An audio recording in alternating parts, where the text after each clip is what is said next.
Read Zakaria GPS, CNN Sunday morning 10 Eastern and Pacific. The next time you pay $3.50 for a gallon of gas, stop and think about a basic rule of economics. When demand is low and supply is strong, prices should fall, right? Now apply that to oil. People drive less in the winter, the American economy is slow, the Eurozone has stalled, China and India are slowing down, so demand for oil worldwide is low. So why is oil trading at $113 a barrel, more than twice the price it was trading at 5 years ago when the global economy was booming? What in the world is going on? There's a school of thought that suggests the global economy is doing better than we think. China and the US are proving resilient to Europe's problems, and so traders are expecting renewed demand in the world's two top economies. But another school of thought argues we're in the midst of a bubble. Speculators have been driving up the price of oil, and eventually it will crash. Now, I think that the economic fundamentals really can't justify oil prices at their current levels.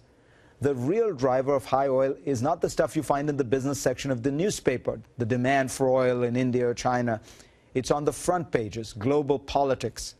You see, traders worry about risk, and the biggest risk to oil supplies is the threat of war in the Persian Gulf. Meanwhile, in Nigeria, mass protests are raising worries about the supply of fuel from there. Venezuela is in a slow-motion collapse because of Hugo Chavez's mismanagement. There have also been protests in Russia, the world's top oil producer. And remember the fallout of the Arab Spring. Libya's oil production in 2011 was severely curtailed. Iraq continues to disappoint with its oil output, and its recent political tensions certainly haven't made things any better. So a mix of war rhetoric and local troubles in key oil states are factors driving up the price of crude. And that translates to higher prices at the pump. Now, that logic suggests that prices will fall when the news calms down, maybe from Iran and from Russia. But perhaps not. Perhaps oil producers want these sky-high prices. Usually, the major oil producers understand that keeping prices too high in the short term means people start finding alternatives to oil. They start driving more efficiently, they start looking for alternate energies. But this time, oil states face crucial challenges. Look closer at the Arab Spring. The only oil-rich country that has been forced into regime change is Libya. Why? The Gulf states lavish subsidies and salary increases on their citizens. They've upped spending to record levels to suppress any popular discontent. I saw some striking numbers this week. Look at the break-even costs for the world's top oil producers.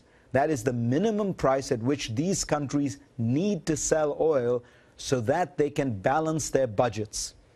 Russia now needs oil at $110 a barrel to manage its finances.